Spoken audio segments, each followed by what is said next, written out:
So why is all cash buyer more appealing than someone that's going to get a mortgage? I kind of have two different feelings on this.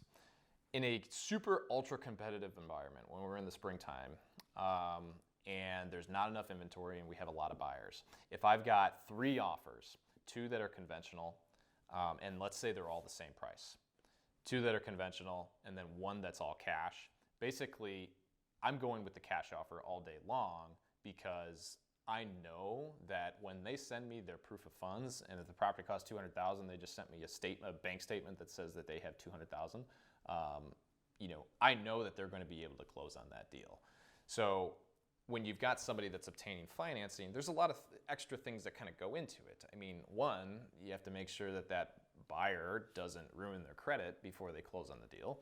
2, you have to make sure that buyer is still employed by the time that they need to close on the deal. And 3, you're reliant on an appraisal to come through to make sure that the property value of what you have a purchase agreement for actually checks out with what the appraisal comes in at. That's why I'm choosing a cash buyer. The other side of the coin, I've had people say to me, well, this is cash money. And that way, cash money is like, I can close in 2 weeks, so I'm gonna offer them $20,000 less than what they're asking.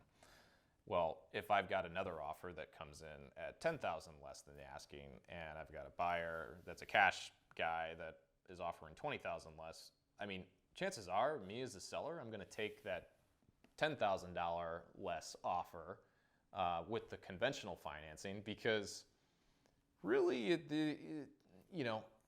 in these days, it's like when you've got a conventional buyer versus a cash buyer, chances are that conventional loan is still going to close, and it's worth waiting the extra 15 days to wait for $10,000 more than it is to just say, oh, I've got a cash offer, I'm just gonna accept $20,000 less than what I'm asking.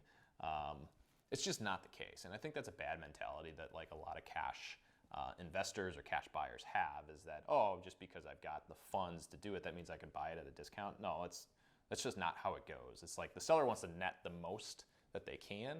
So if that means that they're getting a significant amount more than a cash offer, they'll wait and see, and if that deal plays out, it's worth taking the risk on that conventional buyer.